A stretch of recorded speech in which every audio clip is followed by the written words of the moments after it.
Hello everyone, welcome to exam forum के आज video में हम 26 अप्रैल 2020 से करंट अफेयर्स के क्वेश्चन डिस्कस करेंगे। और आज के इस वीडियो का जो पीडीएफ फाइल है आपको नीचे डिस्क्रिप्शन बॉक्स में मिल जाएगा, आप वहाँ से डाउनलोड कर सकते हैं। तो चलिए शुरू करते हैं अब आज का वीडियो। आज का पहला क्वेश्चन है, सुप्रीम कोर्ट ने किस राज्य के अनुसूचित जनजाति क्षेत्रों में एसटी उम्मीदवारों के लिए 100% आरक्षण प्रदान करने के आदेश को निरस्त कर दिया है। तो हाल ही में सुप्रीम कोर्ट ने आंध्र प्रदेश के उस सरकारी आदेश को निरस्त कर दिया है जिसमें एसटी उम्मीदवारों के लिए 100% आरक्षण देने की बात कही गई थी, यानी कि इस क्वेश्चन का सही आंसर है सी। अब हम जान लेते हैं कि पूरा मामला क्या था। तो आंध्र प्रदेश राज्य में अनुसूचित जनजाति वर्ग से संबंधित शिक्षकों को 100% आरक्षण दिया गया था, जिसको सुप्रीम कोर्ट ने निरस्त कर दिया है, रद्द कर दिया है। साथ ही साथ सुप्रीम कोर्ट ने आंध्र प्रदेश पर जुर्माना लगाया है और सुप्रीम कोर्ट ने ये बताया है कि जो आरक्षण है किसी भी क्षेत्र में किसी भी समुदाय के लोगों के लिए 50% से ज़्यादा नहीं हो सकता।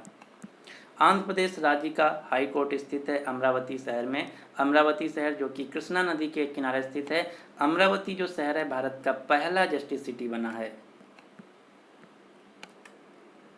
अब आपको कुछ क्वेश्चन याद रखना है जो कि आंध्र प्रदेश राज्य से रिलेटेड हैं, जैसे कि हाल ही में आंध्र प्रदेश राज्य ने लॉकडाउन के दौरान झुग्गी वासियों में रहने वाले लोगों के लिए मोबाइल हैंड वॉश सुविधा स्टेशन की शुरुआत की है। आंध्र प्रदेश सरकार ने राज्य में सीमेंट की आपूर्ति के लिए YSR निर्माण पोर्टल को लॉन्च किया है।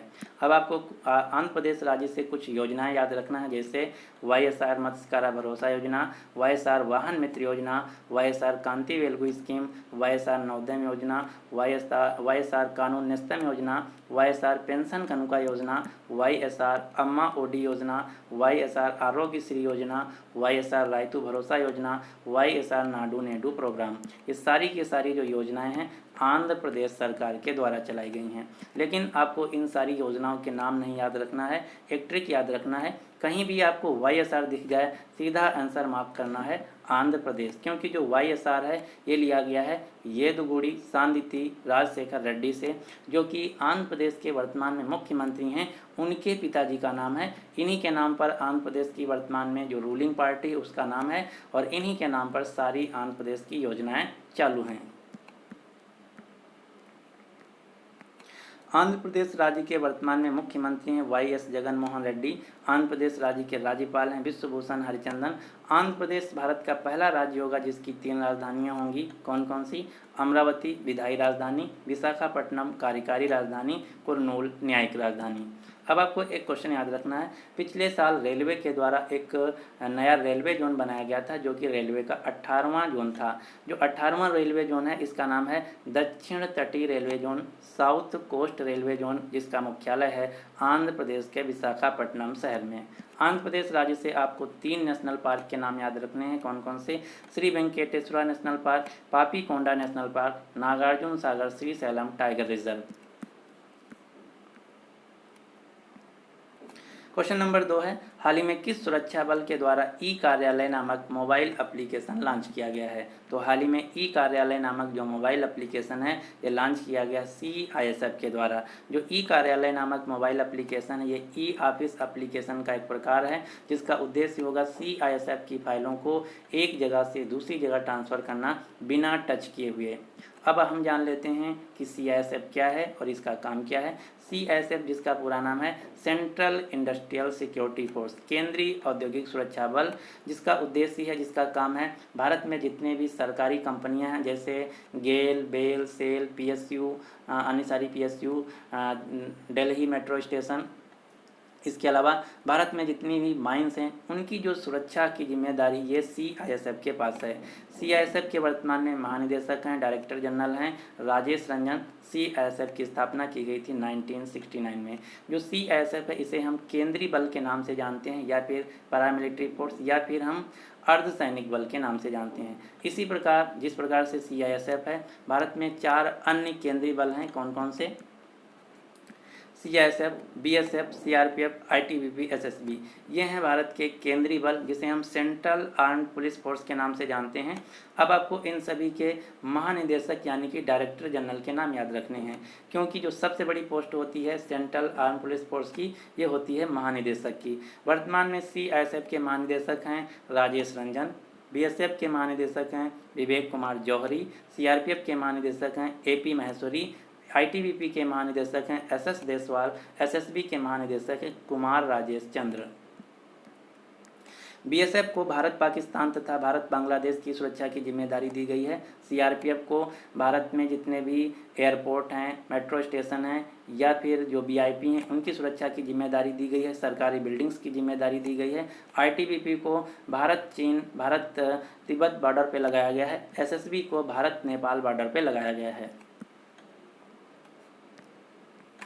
क्वेश्चन नंबर 3 है, हर साल अंतर्राष्ट्रीय प्रतिनिधि दिवस यानी कि इंटरनेशनल डेलीगेट डे कब मनाया जाता है? तो हर साल विश्व स्तर पर अंतर्राष्ट्रीय प्रतिनिधि दिवस मनाया जाता है 25 अप्रैल को, यानी कि इस क्वेश्चन का सही आंसर ये है। अब हम जान लेते हैं कि इस दिन का उद्देश्य क्या है। तो जो अंतर्राष्ट्रीय प्रतिनिधि दिवस है इसका उद्देश्य है संयुक्त राष्ट्र के जो सदस्य देश हैं उन प्रतिनिधियों की जो भूमिका है उसके बारे में जागरूकता बढ़ाना।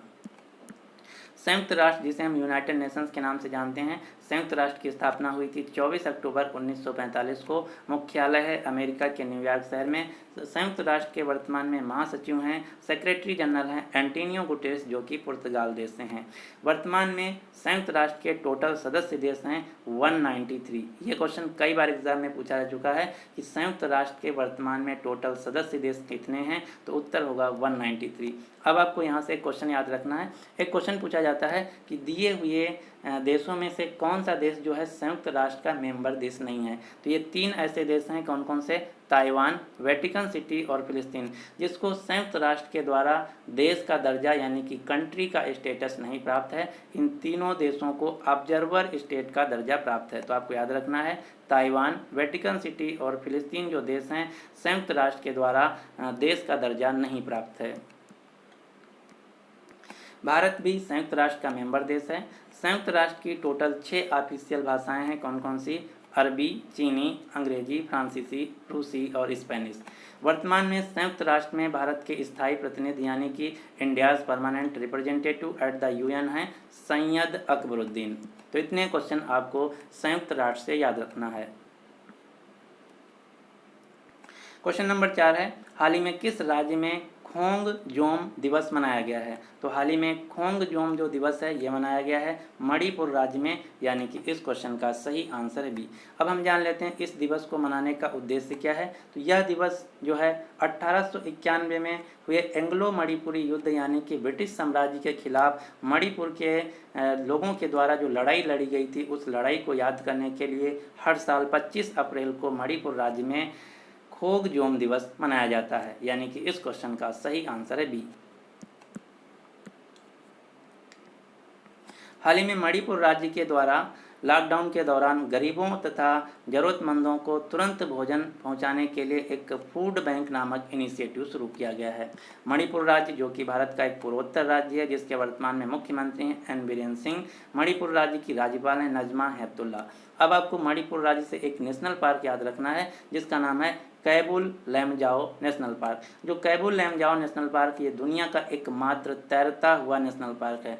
मोस्ट इंपॉर्टेंट क्वेश्चन, दुनिया का एकमात्र तैरता हुआ फ्लोटिंग नेशनल पार्क है कैबुल लैमजाओ नेशनल पार्क, जो कि मणिपुर राज्य में स्थित है। मणिपुर राज्य में एक झील है जिसका नाम है लोकटक झील। तो इतने क्वेश्चन आपको मणिपुर राज्य से याद रखना है। क्वेश्चन नंबर 5 है, हाल ही में G20 देशों के कृषि मंत्रियों की बैठक में भारत के किस मंत्री ने प्रतिनिधित्व किया? तो हाल ही में G20 देशों के कृषि मंत्रियों की बैठक में भारत का नेतृत्व किया गया भारत के कृषि मंत्री नरेंद्र सिंह तोमर के द्वारा, यानी कि इस क्वेश्चन का सही आंसर है बी। और इस बैठक की सदस्यता की गई सऊदी अरब देश के द्वारा। तो ये 2 क्वेश्चन आपको याद रखना है। G20 देशों की कृषि मंत्रियों की बैठक में भारत का प्रतिनिधित्व किया गया भारत के कृषि मंत्री नरेंद्र सिंह तोमर के द्वारा, और इस बैठक का अध्यक्षता किया गया सऊदी अरब देश के द्वारा। अब हम जान लेते हैं कि G20 फोरम क्या है, G20 देश कौन कौन से हैं। तो G20 देशों में 20 देशों की सरकारें तथा वहाँ की केंद्रीय यानी कि सेंट्रल बैंकों का एक फोरम है। इसमें 20 देश कौन कौन से आते हैं? 19 देश प्लस यूरोपियन यूनियन को मिला के कहा जाता है G20 देश। G20 देशों का भारत भी मेंबर है। G20 देशों की पिछले साल सम्मेलन हुआ था जापान के ओसाका शहर में। G20 शिखर सम्मेलन 2020 होगा सऊदी अरब के रियाद शहर में। G20 शिखर सम्मेलन 2021 में होगा इटली के बारी शहर में। और G20 शिखर सम्मेलन 2022 में होगा भारत की राजधानी नई दिल्ली में। लेकिन यहाँ पर आपको ध्यान देना है, G20 अलग फोरम है जबकि G7 अलग फोरम है। G7 देशों का भारत मेंबर नहीं है। G7 देशों में 7 देश आते हैं। कौन कौन से? Canada, France, Germany, Italy, Japan, UK और अमेरिका। अब आपको कुछ अंतर्राष्ट्रीय फोरम के नाम याद रखना है जिनका भारत मेंबर है। क्वेश्चन दो प्रकार से पूछे जाते हैं कि भारत दिए गए फोरम का मेंबर है या नहीं है। तो भारत ये जितनी भी फोरम है इन सारे फोरम का मेंबर है। कौन कौन से? यूनाइटेड नेशंस का मेंबर है, नैम का मेंबर है, सार्क का मेंबर है, ब्रिक्स का मेंबर है, SCO का मेंबर है, G20 देशों का मेंबर है, कॉमनवेल्थ ऑफ नेशंस देशों का मेंबर है, एपेक का मेंबर है, FATF का मेंबर है, MTCR का मेंबर है, वासेगार ग्रुप का मेंबर है, बिमस्टिक देशों का मेंबर है। इन सारे फोरम का आपको फुल फॉर्म भी याद रखना है। अब दूसरा क्वेश्चन पूछा जाता है कि भारत किन फोरम का मेंबर नहीं है। तो ये हैं कुछ अंतर्राष्ट्रीय फोरम जिनका भारत मेंबर नहीं है। कौन कौन से? UNSC United nation security council का भारत मेंबर नहीं है। NSG न्यूक्लियर सप्लायर ग्रुप का मेंबर नहीं है। G7 देशों का भारत मेंबर नहीं है। आसियान देशों का भारत मेंबर नहीं है। नाटो देशों का भारत मेंबर नहीं है। तो ये हैं कुछ अंतर्राष्ट्रीय फोरम जिनका भारत मेंबर नहीं है। और ये जो ऊपर सारे फोरम हैं इन सारे फोरम्स का भारत मेंबर है और इनका फुल फॉर्म भी आपको याद रखना है। क्वेश्चन नंबर 6 है, हाल ही में किस राज्य में M-COVID-19 मोबाइल एप्लीकेशन लॉन्च किया गया है। तो हाल ही में जो M-COVID-19 मोबाइल एप्लीकेशन है ये लॉन्च किया गया है मणिपुर राज्य के द्वारा, यानी कि इस क्वेश्चन का सही आंसर है बी। ये लॉन्च किया गया है मिजोरम राज्य के द्वारा, यानी कि इस क्वेश्चन का सही आंसर है सी। M-COVID-19 जो मोबाइल एप्लीकेशन है ये लॉन्च किया गया है मिजोरम राज्य के द्वारा, जिसका उद्देश्य होगा जो ट्रक ड्राइवर हैं उनको एक M पास देना, यानी कि ई पास देने के लिए मिजोरम राज्य में जो ट्रक ड्राइवर्स हैं उनके लिए एक एप्लीकेशन लॉन्च किया गया जिसका नाम है M-COVID-19। मिजोरम राज्य जो कि भारत का एक पूर्वोत्तर राज्य है जिसकी राजधानी है आइजवाल। मिजोरम राज्य के वर्तमान में राज्यपाल हैं PS श्रीधरन पिल्लई। मिजोरम राज्य के वर्तमान में मुख्यमंत्री हैं जोरामथंगा। क्वेश्चन नंबर 7 है, हर साल विश्व मलेरिया दिवस कब मनाया जाता है। तो हर साल विश्व मलेरिया दिवस मनाया जाता है 25 अप्रैल को, यानी कि इस क्वेश्चन का सही आंसर है सी। अब हम जान लेते हैं जो विश्व मलेरिया दिवस 2020 मनाया गया 25 अप्रैल को, इसका थीम क्या है, इसका विषय क्या है। तो विश्व मलेरिया दिवस 2020 का विषय है, थीम है zero malaria starts with me. Zero malaria starts with me 2020 का विश्व मलेरिया दिवस का थीम है।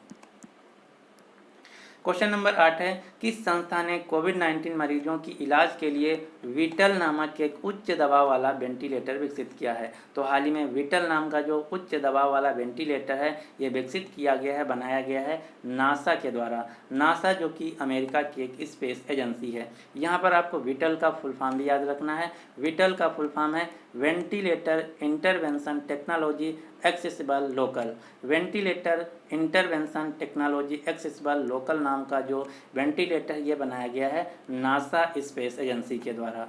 अब आपको नासा का फुल फॉर्म भी याद रखना है। नासा का फुल फॉर्म है national aeronautics and space administration. NASA का मुख्यालय है अमेरिका के वाशिंगटन DC शहर में, जो कि अमेरिका की राजधानी है। जिस प्रकार से नासा अमेरिका का स्पेस एजेंसी है उसी प्रकार से जाक्सा जापान की स्पेस एजेंसी है, रॉसकॉस्मोस रूस देश की स्पेस एजेंसी है, भारत की स्पेस एजेंसी है इसरो, जिसका पूरा नाम है Indian space research organisation. ISRO का मुख्यालय है बेंगलुरु कर्नाटक में। इसरो के संस्थापक थे विक्रम साराभाई।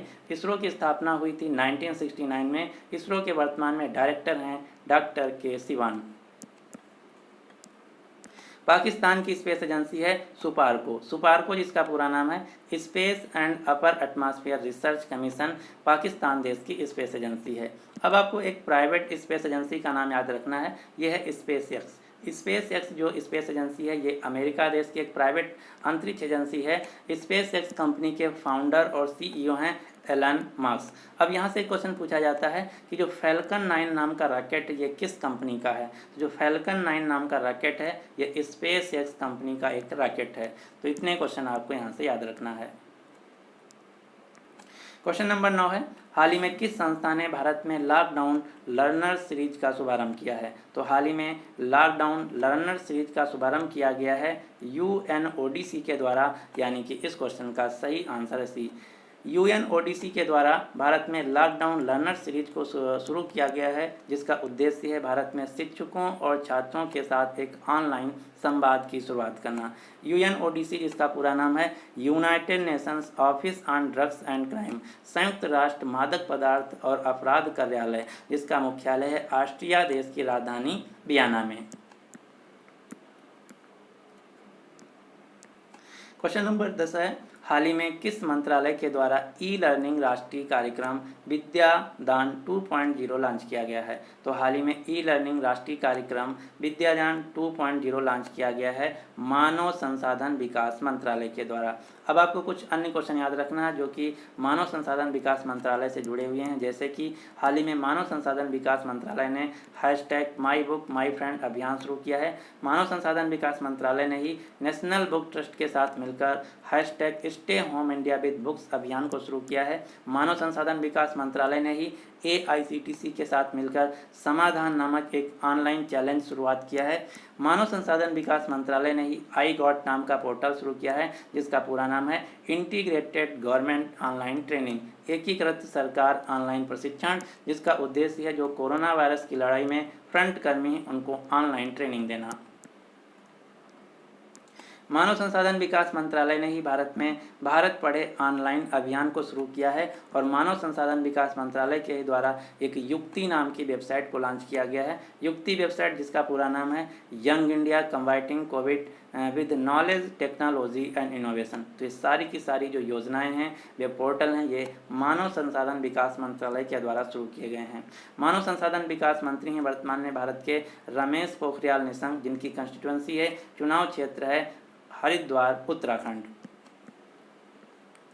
तो ये थे आज के करंट अफेयर्स के क्वेश्चन। अब आपके लिए क्वेश्चन क्या है कि वर्ल्ड गेम्स 2022 संस्करण किस देश में खेले जाएंगे। तो इस क्वेश्चन का जो सही आंसर है आपको नीचे कमेंट बॉक्स में बताना होगा। अगर आपको वीडियो पसंद आता है तो प्लीज़ इस वीडियो को लाइक कीजिए और अपने सभी दोस्तों के साथ जो किसी भी एग्ज़ाम की तैयारी कर रहे हैं उनके साथ इस वीडियो को शेयर जरूर कीजिए। एक बात और, वर्तमान में जो हमारा वीडियो है इसमें जो व्यूज़ आते हैं 1500 से 2000 के बीच आते हैं। तो अगर आप सभी लोग जो 1500 लोग देख रहे हैं, एक दोस्त से अगर बोलें देखने को डेली, तो हमारे जो व्यूज़ हैं एक हफ्ते में जस्ट डबल यानी कि 3000 हो सकते हैं। तो हम उम्मीद करते हैं कि आप सभी लोग ऐसा करेंगे, अपने सिर्फ एक दोस्त से कहेंगे कि एग्ज़ाम फोरम चैनल पर जाके आप डेली करंट अफेयर्स के वीडियो को देख सकते हैं और हमारे जो व्यूज़ हैं ये 1500 से जस्ट डबल 3000 हो जाएंगे।